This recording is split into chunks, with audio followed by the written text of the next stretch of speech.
MSLI T V, رہنمائی بدلتی دنیا کے لیے۔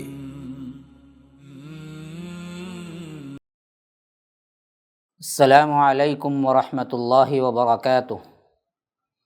ان الحمد للہ نحمده ونستعینه ونستغفره ونؤمن به ونتوکل علیہ ونعوذ باللہ من شرور انفسنا ومن سیئات اعمالنا، من يهده الله فلا مضل له ومن يضلل فلا هادي له، واشهد ان لا اله الا الله وحده لا شريك له، واشهد ان محمدا عبده ورسوله، اما بعد فان خير الحديث كتاب الله، وخير الهدي هدي محمد صلى الله عليه وسلم، وشر الامور محدثاتها وكل محدثة بدعة وكل بدعة ضلالة وفي رواية وكل ضلالة في النار۔ فأعوذ بالله السميع العليم من الشيطان الرجيم من همزه ونفثه ونفخه، وما أرسلنا في قرية من نبي إلا أخذنا أهلها بالبأساء والضراء لعلهم يضرعون۔ اللهم أرنا الحق حقا وارزقنا اتباعه، وأرنا الباطل باطلا وارزقنا اجتنابه۔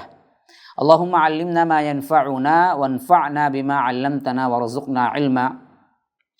رب اشرح لي صدري ويسر لي أمري واحلل عقدة من لساني يفقهوا قولي۔ اس اللہ کے نام سے ابتدا جس کے ناموں کی کوئی انتہا ہی نہیں۔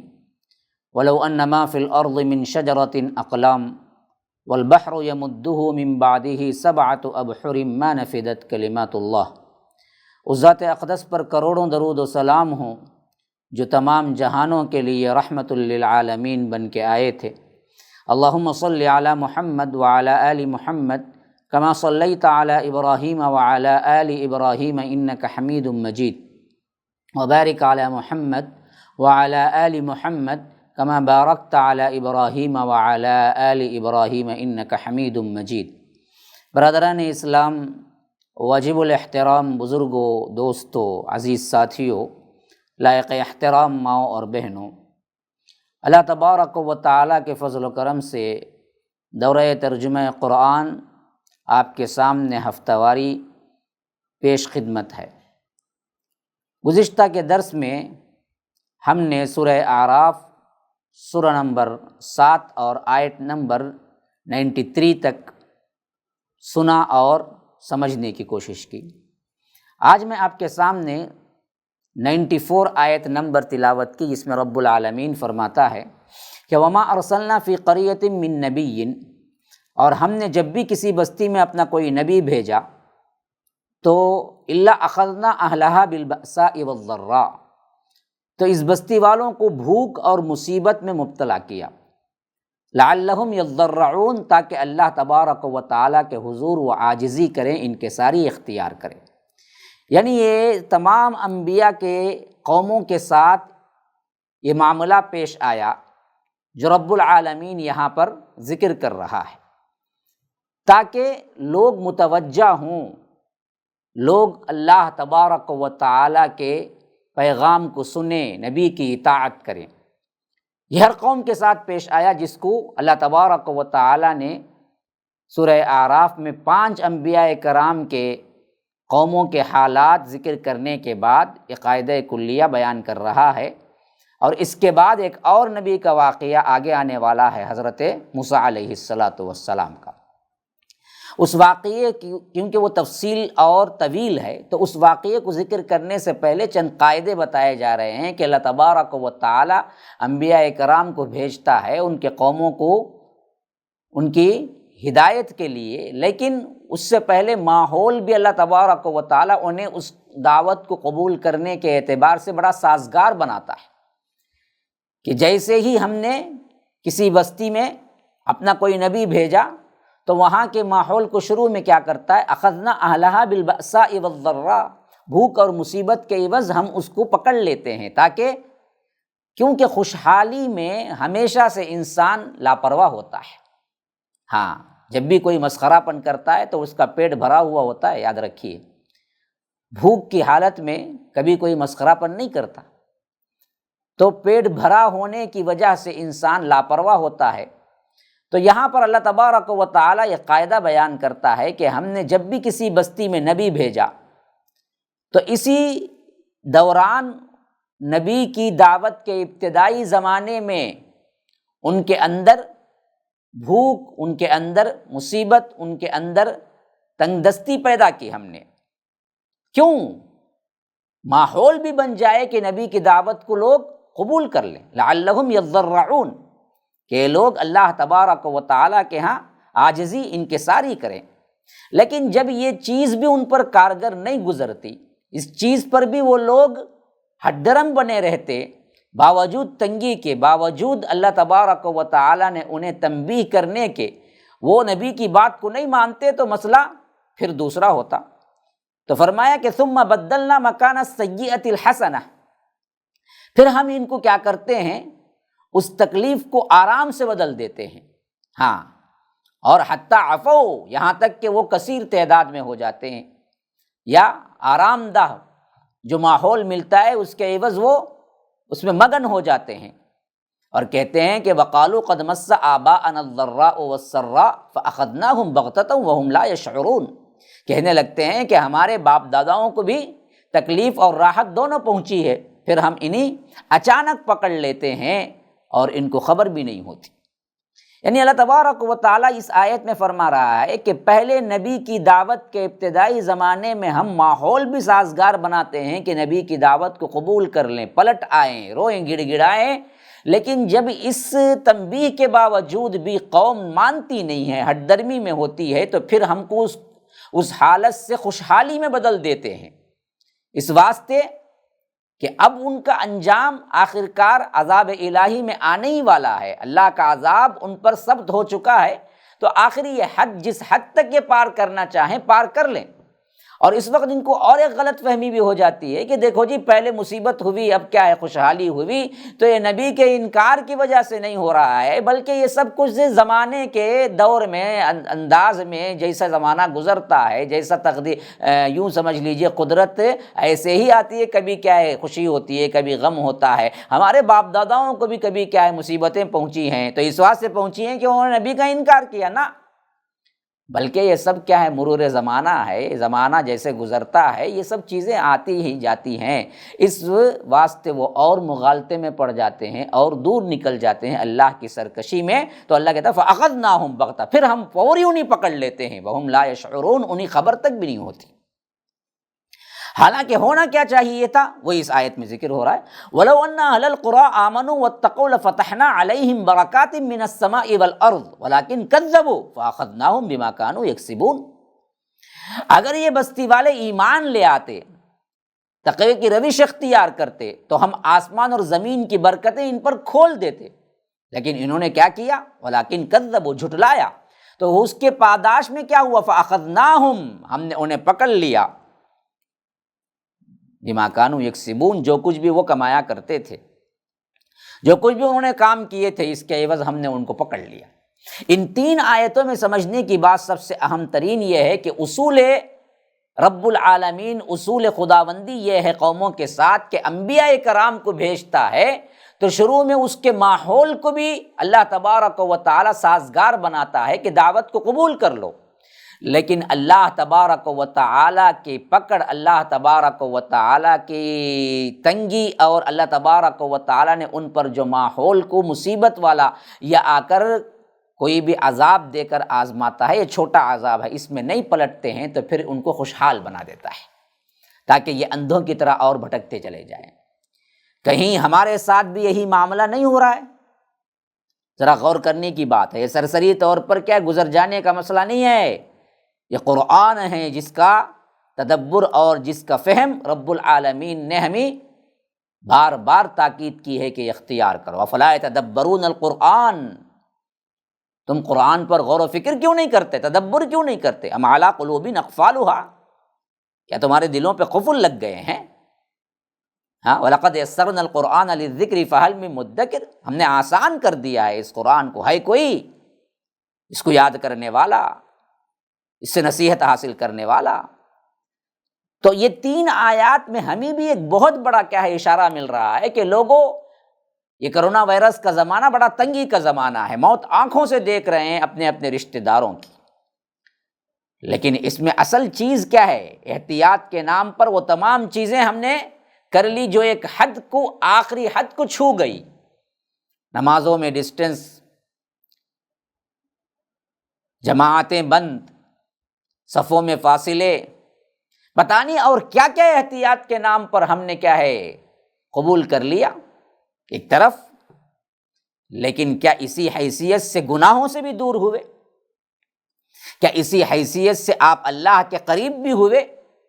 کیا اسی حیثیت سے آپ اپنے برائیوں کو چھوڑ کر اچھائیوں کو اختیار کیا، روئے گڑ گڑائے؟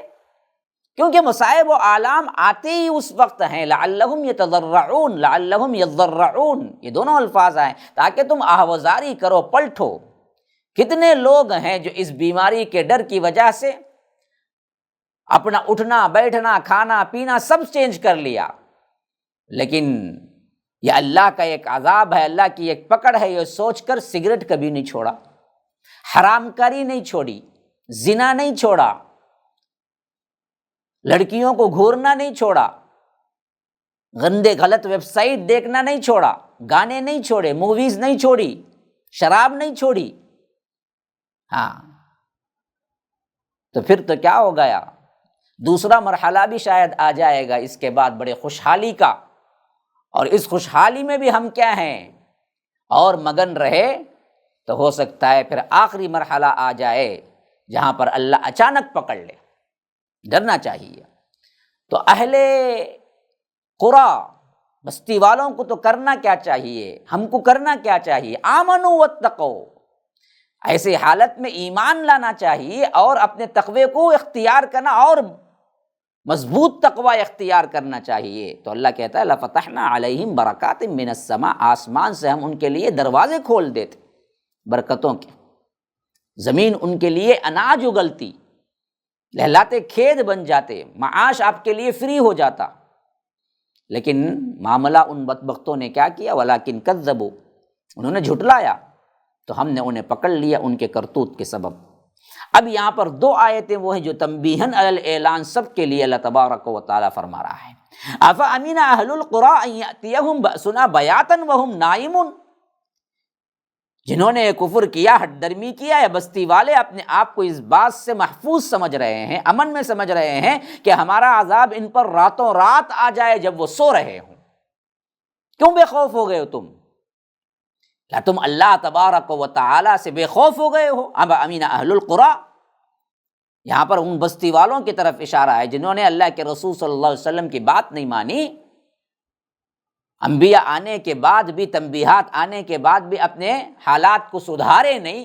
تو اللہ پوچھتا ہے کیا تم اس بات سے بے خوف ہو گئے ہو کہ تمہارے پاس ہمارا عذاب اس وقت پہنچے جب وہ سو رہے ہوں؟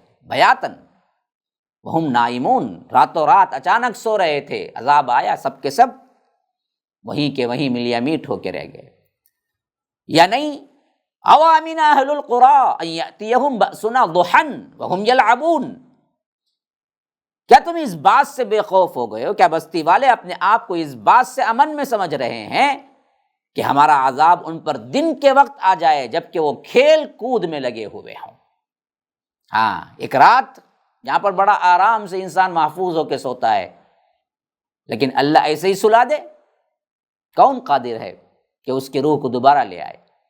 اس ذات سے تم بے خوف ہو گئے ہو؟ تو اسی طرح فرما رہا ہے کہ اوامن اہل القری، کیا یہ بستی والے اس بات سے بے خوف ہو گئے تھے کہ اللہ اس پر قادر نہیں ہے کہ ان یاتیہم بأسنا، اللہ کا عذاب انہیں آ جائے، پکڑ لے؟ کیسے؟ ضحن، بالکل دن دھاڑے، وہم یلعبون، جب وہ کھیل کود میں مصروف ہوں۔ میں پہلے ہی بتایا تھا کہ اسی کرونا کے زمانے میں مساجد میں کیا ہے فاصلے ہو رہے ہیں، حرم میں پابندی ہو گئی ہے، ہمارے ہاں کیا ہے لوگ چیخ چلا رہے ہیں کہ اے ہجوم نہ بناؤ، فلاں نہ کرو، لیکن بڑے ڈھڑلے کے ساتھ ایک طرف میچ چل رہی ہے، وہاں پر ہجوم بھی ہو رہا ہے۔ تو کیا اس بات سے بے خوف ہو گئے ہو کہ اللہ تبارک و تعالیٰ ایسے وقت میں ان کو اچانک ہی زمین میں دھسا دے، یا سب کے سب کیا ہیں وہیں مر جائیں؟ اللہ اس پر قادر ہے۔ افامنوا مکر اللہ فلا یامن مکر اللہ الا القوم الخاسرون، کیا وہ اللہ کی چال سے اپنے آپ کو محفوظ سمجھ رہے ہیں؟ یعنی اللہ کے عذاب کو، اللہ تبارک و تعالیٰ کے پکڑ کو تم محفوظ سمجھ رہے ہو، لیکن اللہ کے عذاب سے محفوظ صرف وہی لوگ سمجھتے ہیں جو خسارہ اٹھانے والوں میں سے۔ تو معلوم ہوا ہمیشہ اللہ سے ڈرنا، کہیں اللہ کا عذاب نہ آ جائے ہمارے گناہوں کی پاداش میں۔ یہ ڈر ہی اصل میں انہیں محفوظ رکھے گا۔ اگر اس ڈر سے بے خوف ہو گئے تو اللہ پوچھتا ہے کہ ہمارے مکر سے، ہمارے عذاب سے، یہاں پر مکر سے مراد اللہ کی پکڑ ہے، کہ تم بے خوف ہو گئے ہو۔ دیکھو اللہ کے عذاب سے بے خوف وہی ہوتے ہیں، فلا یامن مکر اللہ الا القوم الخاسرون، سوائے وہی لوگ جو خسارہ اٹھانے والوں میں سے ہیں۔ اولم یہد للذین یرثون الارض من بعد اہلها ان لو نشاء اصبناهم بذنوبهم ونطبع على قلوبهم فهم لا يسمعون، اور جو لوگ ملک والوں کے دنیا سے رخصت ہونے کے بعد ان کے وارث بن جاتے ہیں، کیا یہ بات ان کی طرف رہنمائی نہیں کرتی؟ اگر ہم چاہتے تو ان کے گناہوں کی وجہ سے انہیں پکڑ لیتے اور ان کے دلوں پہ مہر لگا دیتے، پھر وہ خیر کی کوئی بات سنتے ہی نہیں ہیں۔ یہ بھی اسی تناظر میں بیان ہو رہا ہے، اولم یہدی للذین یرثون الارض من بعد اہلها، جن لوگوں کو اللہ تبارک و تعالیٰ نے اقتدار دیا، پھر اس اقتدار اور اس حکومت اور اس زندگی کے عوض انہوں نے رسولوں کو جھٹلایا اور اللہ تبارک و تعالیٰ نے انہیں ہلاک کر دیا، پھر ان میں سے جو ایمان والے بچے ان سے نسل چلی، پھر وہ بگڑے۔ یہ کیوں بگڑے؟ کیا وہ لوگ اپنے پچھلے والوں کا انجام نہیں دیکھے تھے؟ یہ اللہ کہتا ہے اولم یہدی للذین یرثون الارض من بعد اہلها، جو لوگ ملک والوں کے دنیا سے رخصت ہونے کے بعد ان کے وارث بنے، حالانکہ جن کے وارث بنے تھے ان سے پہلے والوں کا انجام دیکھا تھا کہ اللہ کی نافرمانی کی وجہ سے وہ لوگ سرے سے نیست و نابود کر دیے گئے۔ جیسے ہم نے ابھی سورہ اعراف کے پچھلے جو دروس ہم نے پڑھے ہیں اس میں ہم نے دیکھا کہ بالترتیب قوم نوح کے بعد اللہ تبارک و تعالیٰ نے ذکر کیا قوم ہود کا، اور اسی طرح اس کے بعد قوم صالح کا، پھر اس کے بعد قوم لوط کا، پھر اس کے بعد قوم شعیب کا۔ یہ سب ایک دوسرے کے جانشین بنے لیکن پھر وہی کام کیا۔ تو اللہ تبارک و تعالیٰ پوچھتا ہے کہ یہ لوگ کیوں نہیں دیکھے، اس سے ان کو ہدایت کیوں نہیں ملی کہ جب انہوں نے جھٹلایا تو اللہ نے ان سب کو نیست و نابود کر دیا اور ان کو وارث بنایا۔ اگر یہ بھی جھٹلائیں گے تو یہی ہوگا، لیکن انہوں نے کیا نہیں کیا، اس پر توجہ نہیں کی۔ یہ بات ان کی طرف رہنمائی نہیں کرتی کہ اگر ہم پکڑنا چاہیں تو ان کے گناہوں کی وجہ سے انہیں پکڑ لیتے، اور ان کے دلوں پر ہم نے کیا کیا تھا، مہر لگا دیا تھا۔ اصل میں یہ لوگ خیر کی بات نہیں سنتے، ورنہ تو ہر قوم بعد والی قوم سے عبرت حاصل کرتی، اپنے پہلے والی قوم سے عبرت حاصل کرتی، تو کبھی رسول جب آتے اور انہیں تنبیہ کرتے تو وہ نہیں جھٹلاتے تھے۔ لیکن ان بدبختوں نے باوجود سب کچھ جاننے کے پھر انہوں نے وہی روش اختیار کی جو ان سے پہلے قوم نے اختیار کی۔ یہی حالت ہماری بھی آتی ہے۔ اللہ تبارک و تعالیٰ کے کتنے تنبیہات ہیں، کتنے عذابات ہیں، کس کس قسم کی مار ہو رہی ہے، لیکن ہم سدھرنے کا نام نہیں لیتے۔ دوسرے جو کچھ بھی مسائل پیش آ رہے ہیں دوسری قوموں سے یا تاریخ کے اندر، جب بھی ہمیں مار پڑی ان واقعات سے پھر سبق لیں اور دیکھیں کہ دیکھو جب بھی اللہ اور اس کے رسول کو ہم نے چھوڑا، کتاب اللہ کو پس پش ڈال دیا، اپنی منمانی اور فرقوں میں بٹ گئے، تو اللہ نے غیروں کو ہم پر مسلط کر دیا۔ تو آج بھی ہم کریں گے تو وہی حال ہوگا، ہم سدھریں پلٹیں اللہ کی طرف، لیکن ہم پھر وہی روش اختیار کرتے ہیں۔ کہیں ایسا تو معاملہ ہم پر بھی نہیں ہو گیا کہ وَنَطْبَعُ عَلَىٰ قُلُوبِهِمْ، جیسے اللہ کہتا ہے ان کے دلوں پہ ہم نے سیل مہر لگا دی تھی، فَهُمْ لَا يَسْمَعُونَ، وہ خیر کی بات کوئی سنتے ہی نہیں تھے۔ یہی حالت کہیں اللہ ہم پر نہ کر دے کہ قرآن سنیں، حدیث سنیں، سب کچھ سنیں لیکن اپنے عمل نہ بدلیں۔ تو اللہ محفوظ رکھے ایسے لوگوں سے۔ پھر فرما رہا ہے کہ تِلْكَ الْقُرَىٰ نَقُصُّ عَلَيْكَ مِنْ أَنْبَائِهَا، ہم آپ کو ان بستیوں کی بعض خبریں ہیں جو اللہ کے رسول صلی اللہ علیہ وسلم سنا رہے ہیں۔ وَلَقَدْ جَاءَتْهُمْ رُسُلُهُمْ بِالْبَيِّنَاتِ، اور ان کے پاس ان کے انبیاء کھلی نشانیاں لے کر آئے، خاص طور پر ابھی جو 5 انبیاء کرام کی ہم نے ہسٹری سن لی تھی۔ فما كانوا ليؤمنوا بما كذبوا من قبل، لیکن جن باتوں کو وہ پہلے جھٹلا چکے تھے ان پر ایمان لانے والے نہیں تھے۔ ان بدبختوں کی روش ایک ہی رہی، پچھلی قوم جھٹلا کے نیست و نابود ہوئی، سب کچھ ان کو معلوم تھا، لیکن ان بدبختوں نے بھی جھٹلا کے نیست و نابود ہونا ہی تھا۔ پچھلی قوموں سے انہوں نے عبرت نہیں حاصل کیا، بلکہ اسی بات پہ ڈٹے رہے جو پچھلی قوموں نے کیا تھا۔ کذالک یطبع اللہ علی قلوب الکافرین، اللہ اسی طرح کافروں کے دلوں میں مہر لگا دیتا ہے۔ یہ ہدایت کی بات سنتے نہیں ہیں۔ اور فرمایا اس کے بعد کہ وما وجدنا لاکثرهم من عہد وان وجدنا اکثرهم لفاسقین، اور ہم نے ان میں اکثر کو کسی بھی عہد و پیمان کا پابند نہیں پایا اور ان میں اکثر کو فاسق ہی پایا۔ یہ عہد و پیمان کا جو ذکر ہو رہا ہے وہ انبیاء اور رسل اپنی قوموں سے لیا کرتے تھے کہ دیکھو میرے بعد بھی توحید پر کامزن رہنا، شرک نہ کرنا، اللہ کی اطاعت کرنا، لیکن انبیاء کے جانے کے بعد ان بدبختوں نے اپنے عہدوں کو توڑ دیا، اور اللہ کہتا ہے کہ ان میں اکثر یہی لوگ تھے جو عہد کو توڑنے والے تھے، اور ان میں اکثر فاسق تھے۔ تو معلوم ہوا جو فاسق ہے وہ عہد کو توڑتا ہے، یا جو عہد کو توڑتا ہے وہ فاسق ہے۔ آج بھی ہم اللہ سے کیے ہوئے عہد کو توڑے بیٹھے ہیں۔ ہم سے عہد ہوا تھا کہ وَاعْبُدُوا اللَّهَ، اللہ کی عبادت کرو، وَلَا تُشْرِكُوا بِهِ شَيْئًا، اس کے ساتھ کسی کو شریک نہ کرو۔ وَقَضَىٰ رَبُّكَ أَلَّا تَعْبُدُوا إِلَّا إِيَّاهُ وَبِالْوَالِدَيْنِ إِحْسَانًا، اللہ نے فیصلہ کر دیا ہے، یہ حکم دے دیا ہے کہ اللہ کے ساتھ کسی اور کو شریک نہ کرو، خالص ایک اللہ کی پرستش کرو، اور اللہ کے رسول صلی اللہ علیہ وسلم کو اپنا رہنما اور اپنا سب کچھ مانو، ہدایت انہی کی طرف سے تمہیں، ان کی اتباع کو مضبوطی سے پکڑ لو۔ قُلْ إِن كُنتُمْ تُحِبُّونَ اللَّهَ فَاتَّبِعُونِي يُحْبِبْكُمُ اللَّهُ، اگر تم اللہ تبارک و تعالی سے محبت کرتے ہو، تمہارا دعویٰ یہ ہے اللہ تبارک و تعالی کی محبت کا، تو اللہ کے رسول کی اتباع کرو، اللہ تم سے محبت کرے گا۔ ما آتاکم الرسول فخذوہ وما نہاکم عنہ فانتہوا، اللہ کے رسول صلی اللہ علیہ وسلم تمہیں جو کچھ بھی دے اس کو لے لو، جس سے روکیں اس سے رک جاؤ، یہ عہد ہوا۔ لیکن ہم نے بعد میں کیا کیا؟ اس عہد کو ہم نے توڑ دیا، پامال کر دیا، احساس بھی نہیں ہے کہ ہم نے اس عہد کو کبھی کیا بھی تھا۔ ہم تو گروہوں میں بڑھ گئے، اپنے اپنے مسلکوں کو اونچا کرنے کے لیے قرآن اور حدیث کو پس و پش ڈال دیا۔ ہم اپنوں کے اندر ہی کفر کے فتوے لگاتے لگاتے زندگیاں گزارتے۔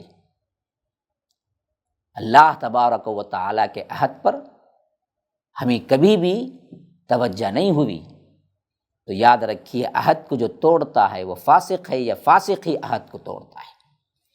پھر یہاں سے کیا ہے معاملہ حضرت موسیٰ علیہ السلام اور فرعون کا جو اہم ترین قصہ ہے، اور یہاں پر طویل ترین قصہ ہے گویا کہ جو آخری صورتوں تک چل رہا ہے۔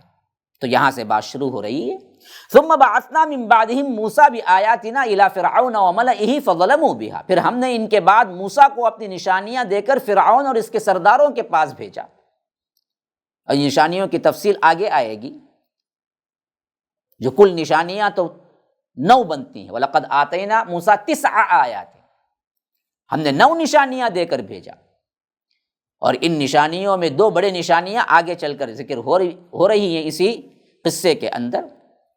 تو فرمایا کہ ہم نے بھیجا ان تمام قوموں کے بعد جو پہلے گزر چکی ہیں 5 قومیں، موسیٰ کو فرعون کی طرف، اب یہاں قوم فرعون کی طرف نہیں کہا بلکہ فرعون کی طرف کا۔ مفسرین کہتے ہیں کہ اس بات کی علامت ہے کہ فرعون اپنی قوم میں سب سے زیادہ پاور والا تھا، اور خاص اگر وہ ایمان لے آتا تو قوم فرعون بھی ایمان لے آتی، تو اس واسطے پورا رخ فرعون کی طرف کر دیا، اور فرمایا کہ الی فرعون وملئہ، فرعون اور اس کے سرداروں کے پاس بھیجا جن کی چلتی تھی بہت۔ اور انہوں نے کیا کیا؟ وہ نشانیاں دیکھ کر انہوں نے ان نشانیوں کا انکار کر دیا۔ تو اللہ تبارک و تعالیٰ کہتا ہے فانظر کیف کان عاقبۃ المفسدین، آپ دیکھ لیجئے فساد پھیلانے والوں کا انجام کیسا ہوتا ہے، کیسے ہم نے ان کو سمندر میں ڈبو کے مار دیا، پورے کے پورے فرعون اور آل فرعون کو۔ وہ آگے تفصیل آ رہی ہے۔ وقال موسیٰ یا فرعون انی رسول من رب العالمین، جب حضرت موسیٰ علیہ السلام سیدھے پہنچے دربار فرعون میں، تو انہوں نے کہا کہ اے فرعون، میں رب العالمین کا پیغمبر ہوں۔ موسیٰ علیہ السلام اپنی دعوت لے کر فرعون کے پاس جب گئے تھے تو وہاں پر وہ پہنچتے ہی سیدھا پیغام پہنچائے کہ دیکھو میں اللہ کا بھیجا ہوا رسول ہوں، اور میں تمہیں اللہ کی طرف حق بات بتانے کے لیے آیا ہوں، اور اپنی صداقت کی نشانی کے طور پر قرآن کریم کی دیگر آیات بتاتی ہیں کہ اس موقع پر انہوں نے نشانیاں پیش کی جو اللہ تبارک و تعالی نے انہیں خاص طور پر دیا تھا۔ تو یہاں پر جب پہنچ گئے اور انہوں نے کہا کہ میں رب العالمین کی طرف سے تمہاری طرف رسول بن کے آیا ہوں، اور حقیق علی اللہ اقول علی اللہ الا الحق، اور مجھ پر یہی واجب ہے کہ اللہ کے بارے میں حق بات کہوں، اس کے سوا کچھ نہ کہوں، کیونکہ میں سچا رسول بن کے آیا ہوں، اللہ تبارک و تعالیٰ کے کلام کو سن کے آیا ہوں۔ قد جئتکم ببینۃ من ربکم فارسل معی بنی اسرائیل، میں تمہارے پاس تمہارے رب کی طرف سے کھلی دلیل لے کے آیا ہوں، بس تم بنی اسرائیل کو میرے ساتھ جانے دو۔ یعنی دو مقاصد تھے دعوت کے حضرت موسیٰ علیہ السلام جو لے کر آئے تھے فرعون کے پاس۔ ایک تو یہ کہ میں رسول ہوں، میری دعوت کو قبول کرو اور مجھ پر ایمان لاؤ، سرکشی نہ کرو۔ اگر سرکشی پر ہی تل گئے ہو تو کم از کم میری قوم کو جو تم نے غلام بنا کے رکھا ہوا ہے ان کو میرے ساتھ بھیج دو، یہ کئی سالوں سے تمہاری غلامی میں رہ رہے ہیں۔ اچھا، اب جواب کیا ہوتا ہے؟ قال ان کنت جئت بآیۃ فأت بها ان کنت من الصادقین، فرعون نے کہا کہ اگر تم کوئی نشانی لے کر آئے ہو تو اسے ظاہر کرو اگر تم سچے ہو۔ یہ کیا بات ہوئی؟ نشانی کیا ہے وہ تو بتلاؤ۔ اب جب نشانی مانگا تو اللہ کہتا ہے فألقى عصاه فإذا هي ثعبان مبین، موسیٰ نے اپنی لاٹھی زمین پر ڈال دی اور وہ ایک اژدہا بن کر ظاہر ہو گئی، ثعبان مبین، کھلی ہوئی، بالکل دیکھنے میں کسی کو بھی کیا نہیں ہو رہا تھا، تھوڑا سا بھی پریشانی نہیں ہو رہی تھی، کھلی ہوئی نشانی بن کے سامنے آ گیا۔ وَنَزَعَ يَدَهُ فَإِذَا هِيَ بَيْضَاءُ لِلنَّاظِرِينَ، یہ تو پہلی نشانی تھی کہ عصا کو پھینکا تو وہ اژدہا بن گئی۔ دوسری نشانی یہ اپنا ہاتھ باہر کیا تو وہ دیکھنے والوں کو بالکل سفید چمکتا ہوا نظر آیا، جس سے ایک طرح کی روشنی نکل رہی تھی۔ اس کی تفصیل بھی سورہ طٰہٰ میں آ رہی ہے۔ پھر اس کے بعد ہوا کیا؟ قال الملأ من قوم فرعون ان هذا لساحر علیم، قوم فرعون کے سرداروں نے کہا کہ یہ تو بڑا بھاری جادوگر لگتا ہے، بڑا علم سیکھ کے آیا ہے۔ یعنی جب انہوں نے دیکھا کہ لاٹھی سام کی شکل میں اور ہاتھ بغیر کسی بیماری کے بالکل چمکتا ہوا تو کہنے لگے یہ تو کوئی بہت بڑا جادوگر ہو گیا ہے۔ کیونکہ جادو کیا ہوتا ہے؟ عوام کے دل و دماغ پر ایک طرح کی کیفیت چھوڑتا ہے۔ حالانکہ ان بدبختوں کو معلوم تھا کہ جادو سے ایسا نہیں ہو سکتا، لیکن یہ معجزات بے اثر کرنے کے لیے، ان کے اثر کو کم کرنے کے لیے ان بدبختوں نے کیا کیا کہ جادو کی طرف نسبت دی، اور اس سے لوگوں کے اندر ایک طرح کا ڈر خوف دور کرنے کی کوشش کی اور کہا کہ دیکھو یہ بڑا جادوگر لگتا ہے۔ یرید ان یخرجکم من ارضکم فماذا تأمرون، اب اس جادوگری کے پیچھے منصب کیا ہے، معاملہ کیا ہے، اس کی بھی وضاحت کر کے لوگوں کو مغالطے میں ڈالنا چاہتے تھے۔ بدبخت، ہمیشہ اہل حق کے ساتھ اہل باطل کا یہی معاملہ ہوا۔ انہوں نے کہا کہ یہ تو تمہارے ملک سے نکالنا چاہتا ہے، تو تم کیا کہتے ہو؟ گویا کہ یہ آپس میں سردار لوگ باتیں کر رہے ہیں تاکہ لوگ عوام ان کی باتوں میں آ جائیں اور اس کو بالکل ہی ایک سیاسی رنگ دے دیں۔ یہاں تو بات خالص توحید کی ہو رہی تھی، لیکن ان بدبختوں نے کیا کیا، اس رخ کو سیاست پہ موڑا اور حضرت موسیٰ کو بتانے لگے کہ یہ تو کیا قبضہ کرنا چاہتا ہے تمہارا ملک، نعوذ باللہ، اس جادو کے ذریعے سے۔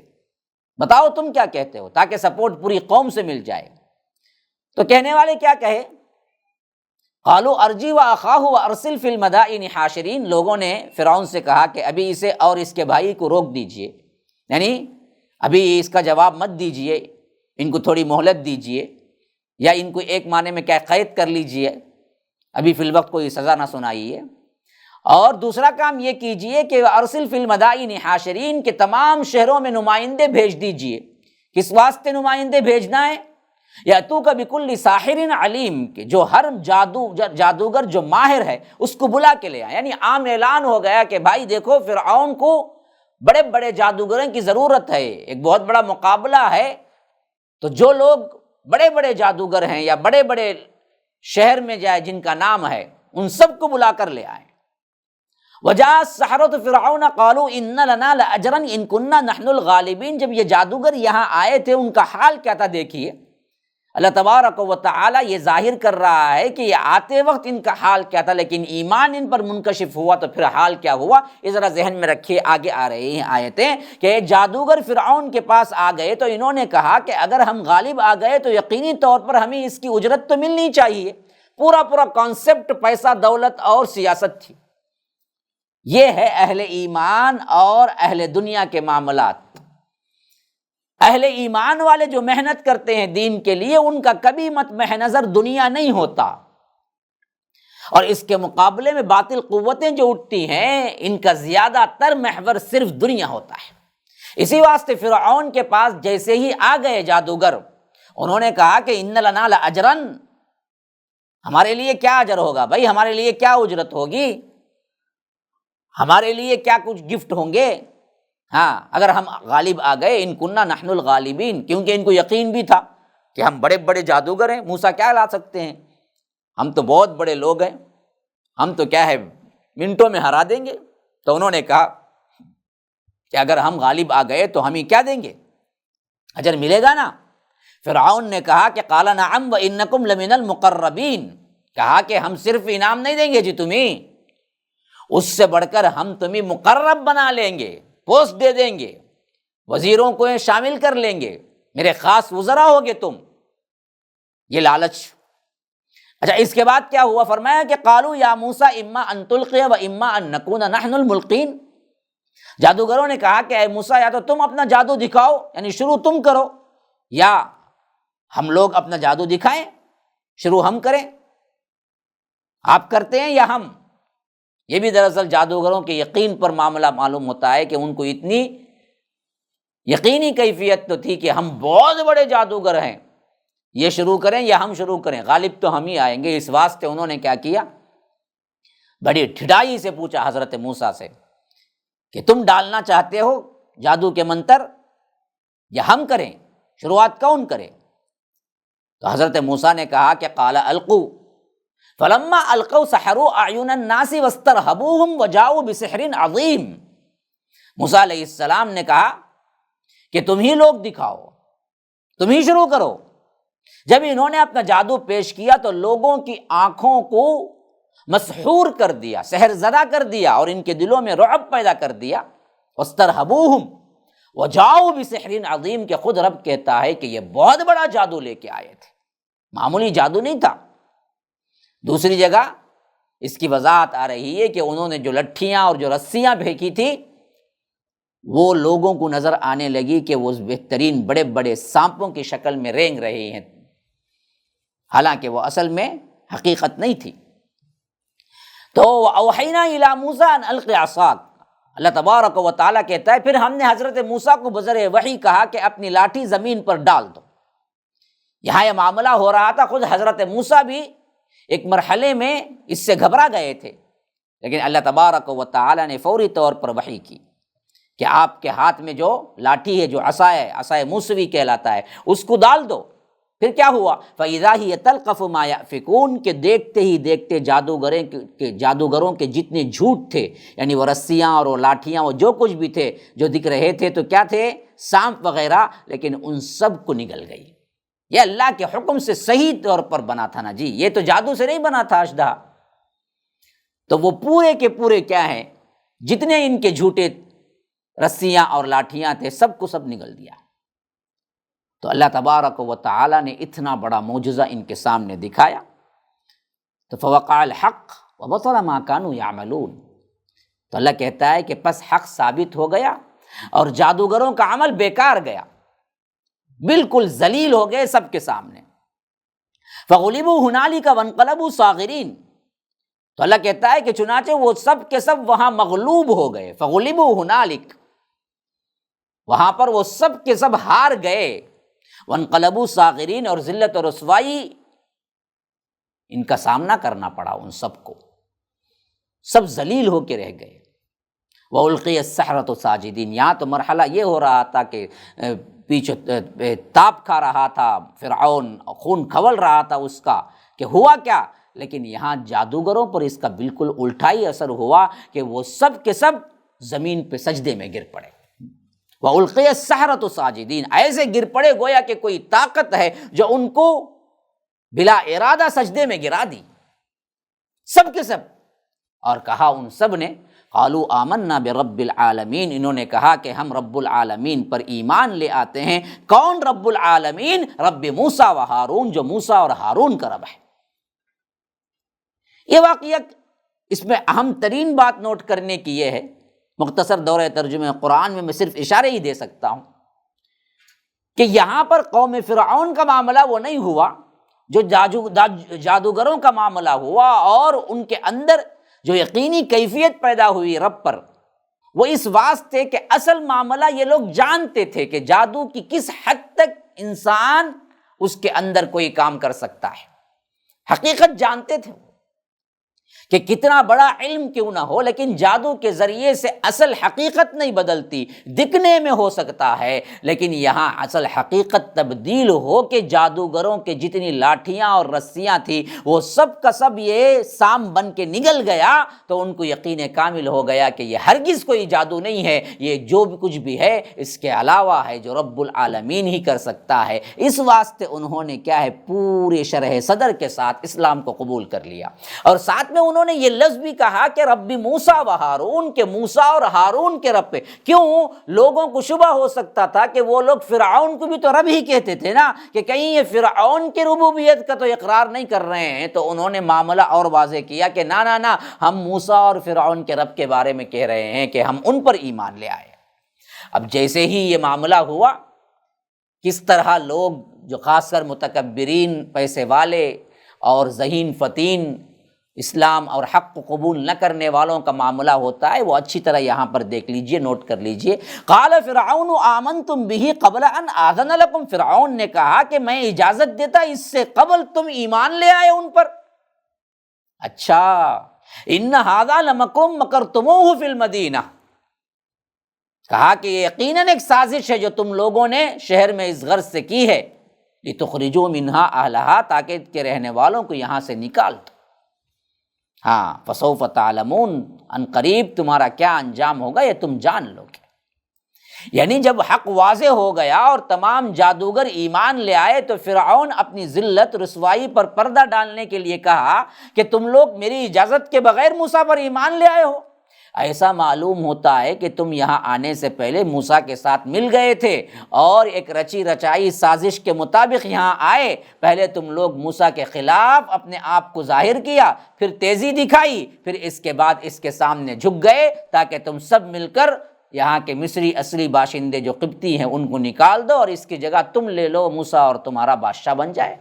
یہ سازش تم نے پہلے کر لی، حالانکہ بدبخت کو اچھی طرح معلوم تھا موسیٰ علیہ السلام مدین سے سیدھا دربار فرعون میں پہنچے، اور اس سے پہلے جب مصر میں آئے تو کئی سال ہو چکے تھے، تقریباً 10 سال تو حتمی طور پر ہو چکے تھے، جو وہاں پر شعیب علیہ السلام کے گھر میں وہاں پر انہوں نے گزارا تھا مدین میں۔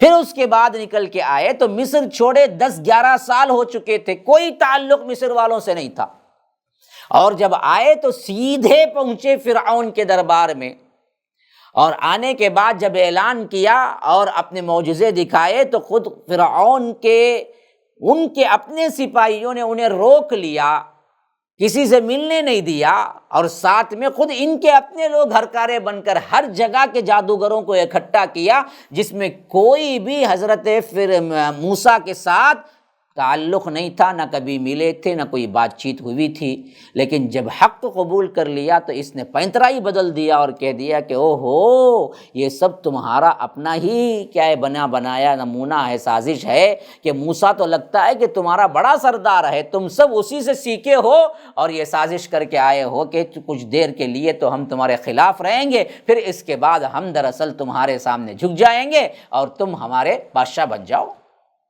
حالانکہ سب معلوم تھا کہ جھوٹ بک رہا ہے، لیکن یہ بات جب اس نے کہی تو قوم نے بھی مانا اور اس حقیقت کو بالکل ہی نظر انداز کر دیا کہ اگر تھوڑی سی تحقیق کی نظر سے دیکھیں تو اس کی بات بالکل بودی اور بالکل ہی دیوانہ پن کی بات ہے۔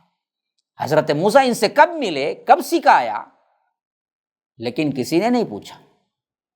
تو یاد رکھیے ایک چیز ہمیشہ ایسی ہوتی ہے باطل پرستوں کے پاس، بظاہر بالکل ہی بودی، بچکانہ، بے وقوفانہ بات ہو، لیکن جب ان کا کام اس سے نکلتا ہے نا جی، سب کے سب خاموش ہو کے اس کو قبول کر لیتے ہیں کہ چلو جی، کیونکہ اپنا مفاد جو ہوتا ہے نا، یہی حال اس وقت کیا ہے قوم فرعون کا بھی تھا کہ اس نے کہا کہ تمہارا اصل منشا یہ ہے کہ تم سب مل کر میرے مصر کو تم لے لو اور یہ بادشاہ بن جائیں، یہ تو ہرگز نہیں ہوگا۔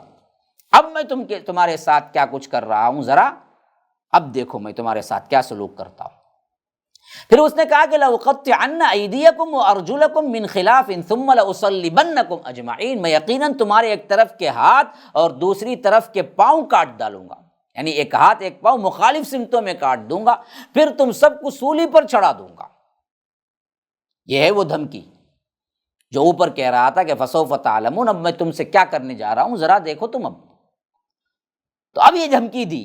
ابھی دیکھیے صبح سویرے تو یہ جادوگر فرعون کی پناہ لے رہے تھے، فرعون کی کیا تعریفیں کر رہے تھے، فرعون کے پاس اپنا اسٹیٹس مانگ رہے تھے، بھیک مانگ رہے تھے، لیکن ایمان کی قوت دیکھی، ابھی مسلمان ہوئے ہیں اور وہ دھمکی دے رہا ہے کہ تمہیں مخالف سمتوں سے ہاتھ اور پاؤں کاٹ کر تمہیں سولی پہ چڑھا دوں گا۔ تو انہوں نے کہا کہ قالوا انا الی ربنا منقلبون، ان جادوگروں نے کہا کہ بے شک ہم سب کو اپنے رب کی طرف ہی تو پلٹ کر جانا ہے۔ ارے بدبخت، تو ہمیں سزا دے گا تو کیا سزا دے گا؟ آخری مرحلہ، آخری بڑی سزا کیا ہے؟ موت، اور موت کے بعد انسان کہاں پہنچتا ہے؟ رب ہی کے پاس۔ تو ہمیں تو اپنے رب سے ملاقات کے لیے ہم ابھی تیار ہیں، ہم تو اپنے رب کی ملاقات چاہتے ہیں، سب کو پہنچنا اسی کی طرف ہے۔ تم اگر ہمارے ساتھ یہ معاملہ کرو گے تو یاد رکھو اللہ تبارک و تعالیٰ تم کو نہیں چھوڑے گا، اور ہمارا معاملہ تو اللہ کی طرف ہے، تو اللہ تبارک و تعالیٰ ہمیں شہادت کا مرتبہ دے گا۔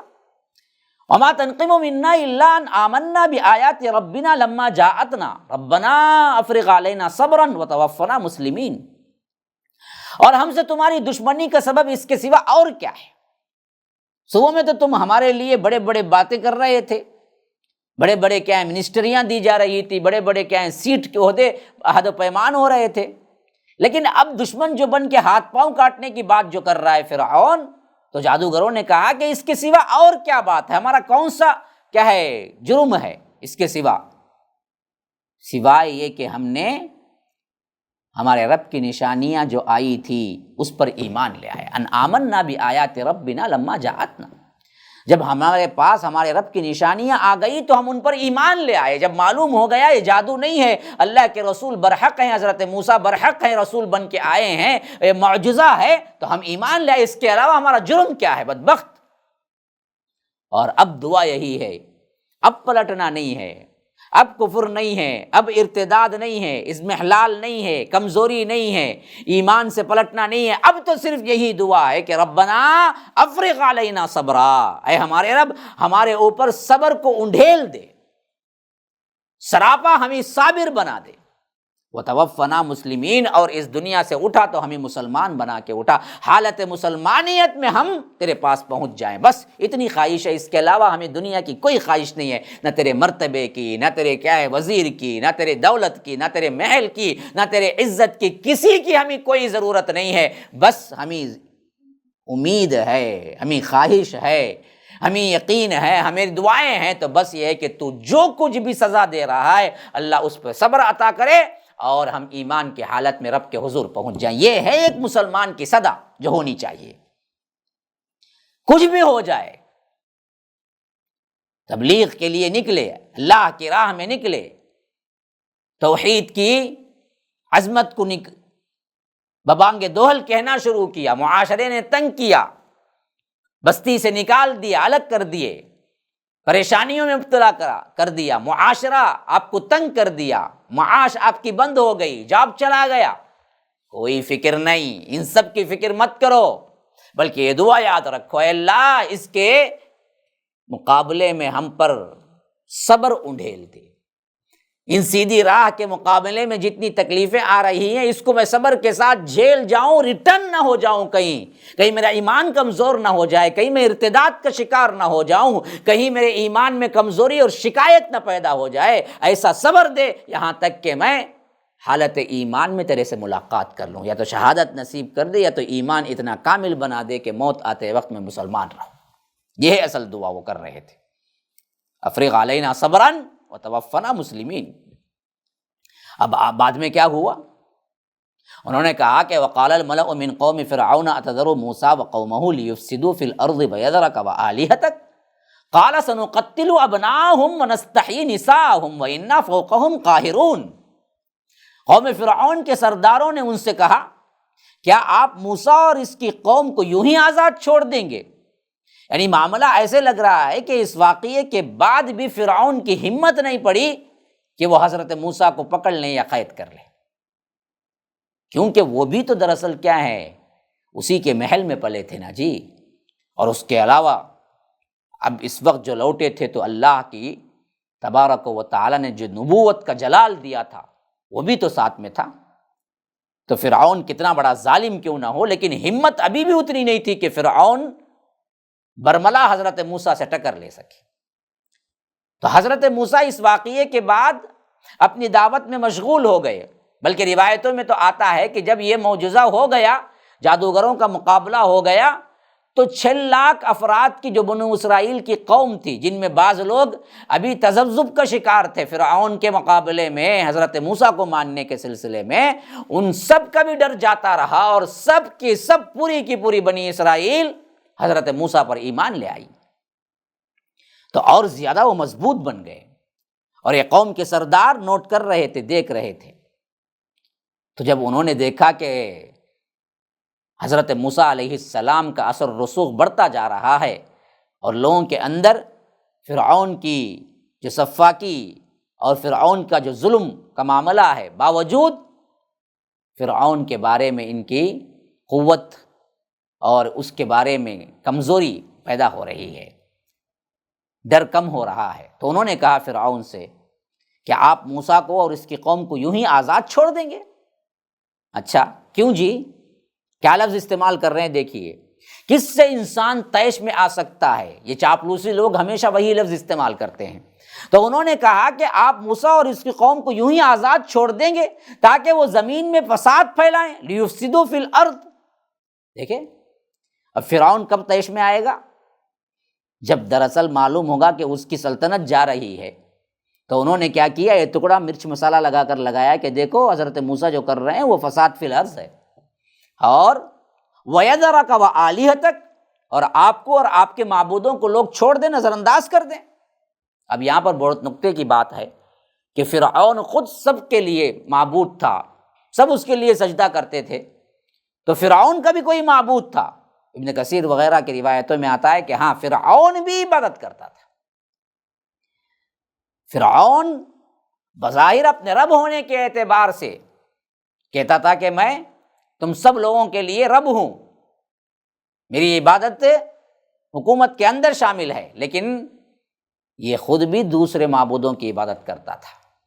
اصل میں فرعون کا لفظی ترجمہ یہی ہے کہ سورج دیوتا، اس زمانے میں سورج کا جو دیوتا ہوتا تھا اس کا نام تھا، اسی سے فرعون نکلا تھا۔ اور مصریوں کے اندر یہ روایت قدیم چلی آ رہی تھی کہ جو بھی اس کا یعنی مصر کا بادشاہ بنتا ہے اس کا نام فرعون ہو، خواہ اس کا ذاتی نام کوئی بھی ہو، کیونکہ یہ اس کا ذاتی نام نہیں تھا۔ جتنے لوگ آئے فراعنہ، جس کی جمع ہے فرعون کی جمع فراعنہ ہے، فراعنہ جتنے بھی آئے ان سب کا ایک ہی نام تھا، فرعون ہی تھا، حالانکہ ان کا ذاتی نام الگ الگ تھا۔ ان سب کو فرعون کہتے تھے، کیوں؟ اس واسطے کہ یہ سورج دیوتا کے مقابلے میں برابر کا تھا۔ لوگوں کا اعتقاد یہ تھا کہ جیسے ہی مصر کی بادشاہی پر بیٹھتا ہے بادشاہ تو سورج کے دیوتا کی روح اس کے اندر آ جاتی ہے، جسم اس کا ہوتا ہے، روح اس کی ہوتی ہے، تو اس کی عبادت کرنا ہم پر لازم ہوتا ہے، تو اس واسطے وہ فرعون ہے۔ تو وہ لوگ اسے خدا تصور کرتے تھے، اور ان خداؤں کا خدا تھا جس کو یہ لوگ بھی عبادت کرتے تھے۔ تو اسی لیے اس میں انہوں نے کہا کہ وَيَذَرَكَ وَآلِهَتَكَ، آپ کو اور آپ کے معبودوں کو کیا ہے، نظر انداز کر دیں۔ تو فرعون نے کہا کہ قَالَ سَنُقَتِّلُ أَبْنَاءَهُمْ وَنَسْتَحْيِي نِسَاءَهُمْ وَإِنَّا فَوْقَهُمْ قَاهِرُونَ۔ فرعون نے کہا کہ ہم ان کے بیٹوں کو تہہ تیغ کر دیں گے، ان کے بیٹوں کو مار دیں گے، اور ان کی عورتوں کو زندہ رہنا دیں گے، اور یقیناً ہم ہر طرح سے ان پر قدرت رکھتے ہیں، مجھے اتنا پاور ہے کہ میں جب چاہے ان کو کچل کے رکھ دوں۔ یہ دراصل دوسری مرتبہ کا واقعہ ہے۔ ایک مرتبہ یہی حکم ہوا تھا جب حضرت موسیٰ کی پیدائش کا مرحلہ تھا، جسے ہم بقرہ میں پڑھ چکے ہیں۔ ہاں، یسومونکم سوء العذاب یذبحون ابناءکم ویستحیون نساءکم۔ ایک مرتبہ تب اعلان ہوا تھا، جس کے بارے میں بعض روایتیں شاہد ہیں کہ فرعون کے بعض نجومیوں نے اسے بتایا کہ ایک بچہ پیدا ہونے والا ہے جو تیری سلطنت کو ختم کر کے رہے گا، تو اس بچے کے پیدا ہونے کے ڈر سے حضرت موسیٰ کی پیدائش کے زمانے میں اس نے یہی حکم اس وقت دیا تھا کہ جو بچہ پیدا ہو اس سب کو قتل کر دو، اور جو بچی پیدا ہو اس کو چھوڑ دیا جائے۔ یہ وہ وقت تھا۔ پھر حضرت موسیٰ علیہ السلام اب دعوت کیے، اور دعوت مضبوط ہو گئی، اور 6 لاکھ افراد اسلام قبول کر لیے، اور ایک جماعت بن گئی، اور ان کا اثر و رسوخ بڑھنے لگا۔ تو پھر یہی حکم یہ بدبخت نے دیا کہ قال سنقتل ابناءهم ونستحيي نساءهم وإنا فوقهم قاهرون، کہ ہم حکم دیتے ہیں کہ ان کے بچوں کو تہ تیغ کر دیں، ان کو مار دیں، ان کو قتل کر دیں، اور ان کی عورتوں کو زندہ رہنے دیں۔ اب بھی ہم اس پر قادر ہیں، یعنی پہلے جو کام ہم کر چکے ہیں وہی کام اب بھی ہم کریں گے۔ قال موسیٰ لقومہ استعینوا باللہ واصبروا، اللہ تبارک و تعالیٰ کہتا ہے کہ موسیٰ نے اپنی قوم سے کہا کہ اللہ سے مدد مانگو اور صبر کرو اس مصیبت میں۔ ہاں، ان الارض للہ یورثها من یشاء من عبادہ والعاقبۃ للمتقین، کہ بے شک یہ زمین اللہ کی ہے، اور اپنے بندوں میں سے اللہ جسے چاہتا ہے اس کا مالک بنا دیتا ہے، اور آخرت کی کامیابی اللہ سے ڈرنے والوں کے لیے ہے۔ یعنی یہ اصول بتا دیا، دنیا کی بادشاہی یا دنیا کی حکمرانی اللہ تبارک و تعالی نیک بندوں کو یا نیک صالح یا آ کر تقوی وغیرہ دیکھ کے نہیں دیتا، بلکہ اللہ جس کو چاہتا ہے دیتا ہے۔ ظالموں کو بھی دیا ہے، سب سے بڑا ظالم فرعون ہے اس وقت کا، اسے بھی دیا۔ آج کا ایک بہت بڑا ظالم بیٹھا ہوا ہے، اللہ اس کو بھی دیا ہوا ہے۔ تو یہ سلطنت کا دینا اس بات کی علامت نہیں کہ اللہ تبارک و تعالی خوش ہے، راضی ہے، یہ نہیں ہے۔ اسی واسطے حضرت موسیٰ اپنی قوم کو سمجھاتے ہوئے کہتے ہیں کہ لوگو، اس وقت اگر تمہارے لیے کارآمد چیز کوئی ہے تو وہ استعینوا باللہ، اللہ کی مدد، اللہ سے مدد مانگنے کو پکڑ لو، کسی اور کو مت پکارو، اور واصبروا، اور اس پر صبر کے ساتھ جم جاؤ۔ رہا فرعون کا یہ ظلم و ستم، یہ حکمرانی، یہ وغیرہ، یہ مت سوچو کہ اگر اللہ موسیٰ سے راضی ہوتا تو موسیٰ کو دیتا، یہ فرعون کو کیوں دیا۔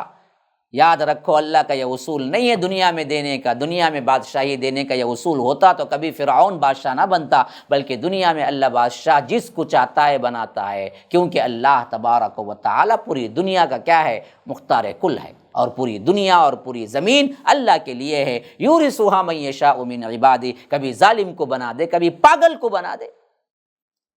تاریخ میں کئی ایسے لوگ ہیں جو بادشاہ بنے جو پاگل تھے بالکل۔ رنگیلا بادشاہ ہندوستان ہی کے اندر، وہ بادشاہ تھا جو ننگا آ جاتا تھا دربار میں اور حکم دیتا تھا کہ میں جو لباس پہنا ہوا ہوں وہ سب کے سب تم بھی پہن لینا، اور پورے درباری بھی کہتے تھے ہاں ہاں بڑا واقعی بہترین لباس پہنا ہوا ہے، اور ہم بھی کیا ہیں لباس پہن لیتے ہیں، سب ننگے ہو جاتے تھے۔ ایسا بادشاہ بھی تھا۔ تو اللہ نے کیا ہے اس دنیا کو بدترین افراد کے بھی سپرد کر دیا۔ اس سے دراصل کیا نہیں ہے، یہ مطلوب نہیں ہے، یہ سمجھ لینا نہیں ہے کہ یہ تو کیا ہے اللہ تبارک و تعالیٰ کے محبوب ہوں گے تبھی تو اللہ نے ان کو دنیا دی، نہیں، ایک چائے والے کو لا کے تخت پہ بٹھا دیا نا۔ اللہ تبارک و تعالیٰ کا اصول یہی ہے۔ ہاں آخرت صرف اللہ والوں کو ملے گی، والعاقبۃ للمتقین، فرمایا کہ دیکھو آخرت جو ملے گی نا جی وہ صرف متقین کو، وہاں دراصل یہ نہیں چلے گا۔ اسی لیے بڑی پیاری بات مفسرین کہتے ہیں کہ اللہ آخرت میں رحیم ہے، دنیا میں رحمان ہے۔ دنیا میں ہر کس و ناقص کو اللہ تبارک و تعالیٰ کیا ہے، رحم کرتا ہے، دیتا ہے، لیکن وَكَانَ بِالْمُؤْمِنِينَ رحیمًا، آخرت میں ایمان والوں کے ساتھ ہی رحم کا معاملہ ہوگا، کافروں کے ساتھ نہیں ہوگا۔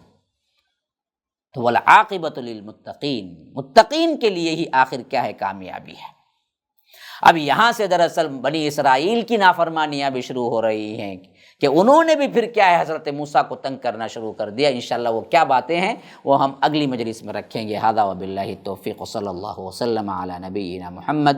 اسأل اللہ لی ولکم ولسائر المسلمین من کل ذنب فاستغفروہ انہ هو الغفور الرحیم۔ والسلام علیکم ورحمۃ اللہ وبرکاتہ۔